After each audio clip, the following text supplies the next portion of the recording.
Is jechuun immoo is. Eegalte?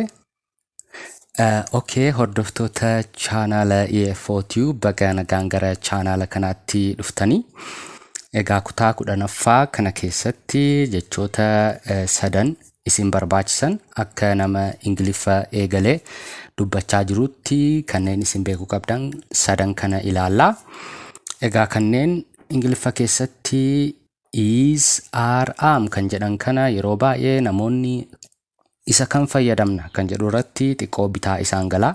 Namoonni Ingiliffa dubbachuuf eegalanii easy moo are fayyadamna hima tokko keessatti kan jedhu xiqqoo bitaa nama galaa yeroo Ingiliffa eegaltanii. Garuu kilaasii 10ffaa kana booda bitaa isin hin galu jedheetan abdadhaa. Sirriitti akka nama hundaaf galutti ibsaan deemachuudha. Na hordofuu hin dagatinaa. Egaa jechoonni kun Ingiliffa keessatti verb to be jedhamu. Verb to be. Verbii ta'umsaa. Wanti tokko yoo waan tokko ta'e akkas, wanti sun akkasidha jennee dubbachuudhaaf verb to be jenna. Verb to be jechuun walumaa galatti to be jechuun wanta tokko ta'uu. To be wanta tokko ta'uu. Kanaaf ishee jalqabaarraa yeroo kaanu is kan jetturraa yeroo kaanu egaa is kan jettu kun verb to be jedhamti. Isheenis maaliif nu fayyaddi? Gochaa ta'uu ibsuuf. Gochaa ta'uu ibsuuf yookaan gochaa jechuun Ingiliffaan verb kan jennu sanadha. Fakkeenya mee fudhannee haa ilaallu. He is a student. He is a student. He jechuun maal jechuudha? Inni. He inni. Is a student yoo jenne inni barataadha. Inni maalidha? Barataadha. Gochaa ta'uu ibsuu.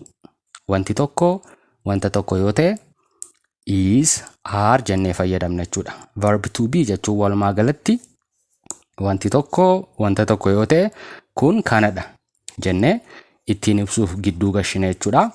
Fakkeenyaaf he jennee is jennee wanta inni ta'e. Inni barataadha. Is kan jettu kun gochaa ta'uu. Wanti tokko wanta tokko ta'uu ibsuuf kan itti fayyadamnudha jechuudha. Example lammaffaa. She is a doctor. Isheen doktaradha. She jechuun ishee. Is a doctor. Yeroo jennu isheen doktaradha. Isheen maalidha? Doktara ta'uu ishee agarsiisa jechuudha. Gochaa ta'uu ibsu. That is good. That jechuun immoo sana. Sana akka jechuuti. Yeroo this jennu immoo kana akka jechuu keenyaati. That is good. Suni gaariidha. Good jechuun gaarii jechuudha. Kanaaf verb to be yookaan is kan jettu kana kan fayyadamnu maal ibsuufidha? Wanti tokko waan tokko ta'uuf. Gochaa ta'uu ibsuuf itti fayyadamna jechuudha. That is good yeroo jennu sun gaariidha. Inni sun maal ta'e? Sun gaarii ta'uu agarsiisa jechuudha. Is yeroo gashitan gidduu kanatti zaattiin kun maal ta'e? Zaattiin kun dhufee gudii ta'e. Good jechuun immoo gaariidha. Inni sun gaariidha. Yeroo jennu maal jechuu keenya? Gochaa ta'uu ibsaa jira jechuudha. Wanti tokko wanta kaan ta'e. Kun kana ta'e. Yeroo jennee dubbachuu barbaannu verb to be is jettu kana fayyadamnaa. Egaa easy fi arein garaagarummaa ni qabu. Yeroo keessa seennee ilaallu immoo adda isinii ba'a jedheetan abdadhaa. Egaa jecha yookaan verb to be gochaa ta'uu ibsitu kan ibsitu kana kan fayyadamnu yoomidha kan jedhu immoo adda baafachuun barbaachisaadha. Baay'ee salphaadha. Karaa salphaan isin ibsaa. Nama sadaffaa qeenxeedhaaf. Egaa nama tokkoffaa, nama lammaffaa, nama sadaffaa jennee kutaa keenya tokkoffaa keessatti adda baafannee ilaallee turre. Fakkeenyaaf he, she, it kan jedhaman nama sadaffaadha. Yeroo I, we jennu I jechuun ana akka jechuuti. We jechuun nu akka jechuuti. Waa'ee keenyaa yoo kan dubbannu ta'e nuti nama tokkoffaa jedhamna. I fi we yeroo jennu nama tokkoffaadha. You yeroo jennu immoo ati. Yuun kun immoo nama lammaffaadha. Ishee fi inni yookaan jecha it jettu meeshaa ibsuudhaaf kan itti fayyadamnu warreen kun sadan nama sadaffaa qeenxee. Nama sadaffaa ta'e qeenxee yoo ta'e nama tokko akka jechuuti. Kunneen nama sadaffaa kan jedhamanidha jechuudha. Yeroo I jennu nama tokkoffaadha. Yeroo U jennu nama lammaffaadha. Yeroo he yookaan she isa yookaan ishii yeroo jennu immoo nama sadaffaa ta'a jechuudha. Kana kutaa keenya tokkoffaa keessatti adda baafannee ilaallee turre ni yaadattus jedheen nan abdadha. Fakkeenyaaf egaa is kan jettu kana verbii gochaa agarsiistu kana maaliif fayyadamna? Nama sadaffaa qeenxee kanneeniif. He is, she is, it is jennee hima Ingiliffaa tokko ittiin eegaluudhaaf nu fayyaddi. Jechi is jettu kun fakkeenyaaf he are jechuun Ingiliffa keessatti dogoggoraa. She are, it are jechuun dogoggoraa. Maaliif?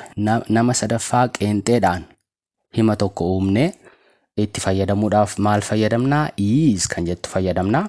Yeroo taatee ammaa dubbachuu barbaannu. Taatee amma dalagamaa jiru. He is a student yoo jenne inni barataadha. Yoom? Amma. Taatee darbe yoo ta'e immoo jecha was jedhu fayyadamna. Kutaa keenya ittaanu keessatti ni baranna. Was kan jedhu fayyadamna. Garuu amma waa'ee ammaa yoo dubbachaa jira ta'e maal fayyadamna? Is. He is a student. Inni barataadha. Yoom? Amma. Fakkeenyaaf asitti she is a doctor yoo jenne maal jechuu keenya? Isheen doktara. Yoom? Amma doktaradha jechuudha. Kanaaf ishee kana akkasitti qabadhaa. She was a doctor yoo jenne isheen doktara turte akka jechuuti. Kana immoo kilaasii keenya ittaanu keessatti ni baranna. Mee fakkeenya kana haa ilaallu. He is happy. Inni nama gammadeedha yookaan inni gammadeera akka jechuuti. Yoom? Amma. He is happy. She is beautiful. Isheen bareedduudha. Malee she are beautiful hin jennu.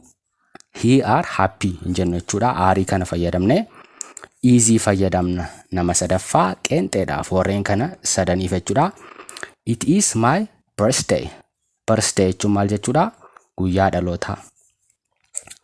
Birth yeroo jennu dhalachuudha. Day jechuun immoo guyyaadha.